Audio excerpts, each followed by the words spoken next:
tantangannya masing-masing ya. Dan ini kan semua baik Mas Gibran, Caimin, kemudian Prof Mahfud itu orang-orang yang punya pengalaman panjang di bidangnya masing-masing. Tapi kalau Mas Gibran, kalau kami dari tim Prabowo Gibran optimistis Mas Gibran akan bisa ngasih perspektif yang mungkin lebih solutif karena dia punya pengalaman sebagai eksekutif, dan ini kan kita lagi apply, lagi daftar untuk pekerjaan eksekutif ya kan, dimana kalau yang namanya eksekutif itu punya keleluasaan mengolah anggaran, punya keleluasaan membuat kebijakan-kebijakan yang bisa langsung diterapkan di tempatnya gitu. Jadi saya rasa sebagai tim Prabowo Gibran, Mas Gibran bisa membagi perspektif dia sebagai seorang eksekutif, tidak hanya sekedar kebijakan yang mengawang-awang, tapi langsung kebijakan yang menjawab permasalahan yang dihadapi oleh masyarakat gitu.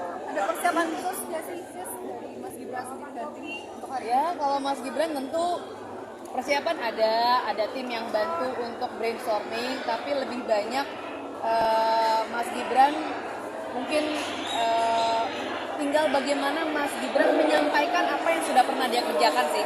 Karena informasi di kepala dia banyak banget.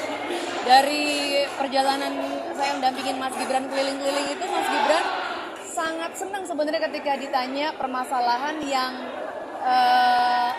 solusinya jelas gitu. Jadi bukan yang ngawang-ngawang gitu. Dan dia bisa bicara panjang lebar soal itu di berbagai diskusi di daerah-daerah gitu. Jadi Mas Gibran tuh sebenarnya punya banyak sekali informasi, tinggal bagaimana dia bisa mengeluarkannya dalam waktu yang sangat singkat. Pesan khusus dari Pak Prabowo, Pesan dari Pak Prabowo untuk Mas Gibran mungkin untuk debat. ya mungkin nanti disampaikan secara internal aja, tapi intinya kita santai aja kok, santai. Yang penting sama, kami nggak mau menyerang pihak yang lain, paslon-paslon lain, agar suasana pemilu kita tuh bisa adem dan orang bisa melihat kegagasan gitu ya. Kalau dikasih permasalahan ini solusinya apa, nggak cuma sekedar gagasan yang mengawang-awang aja.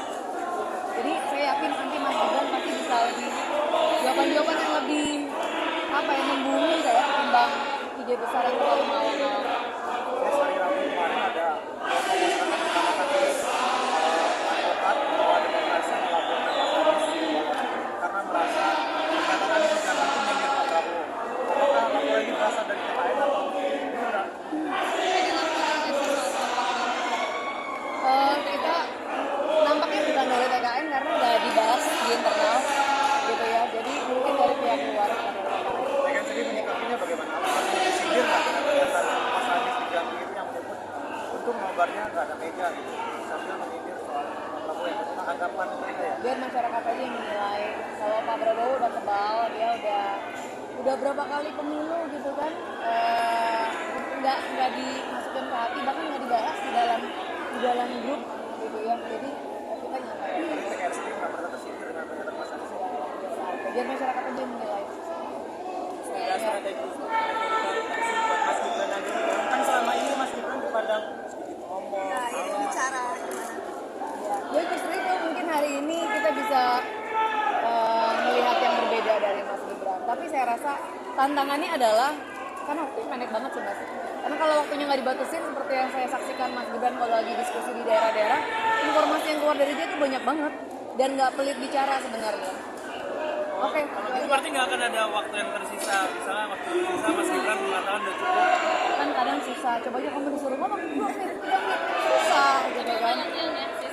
Ya, persiapan secukupnya aja. Gitu teman-teman. Terima kasih. Ya, makasih.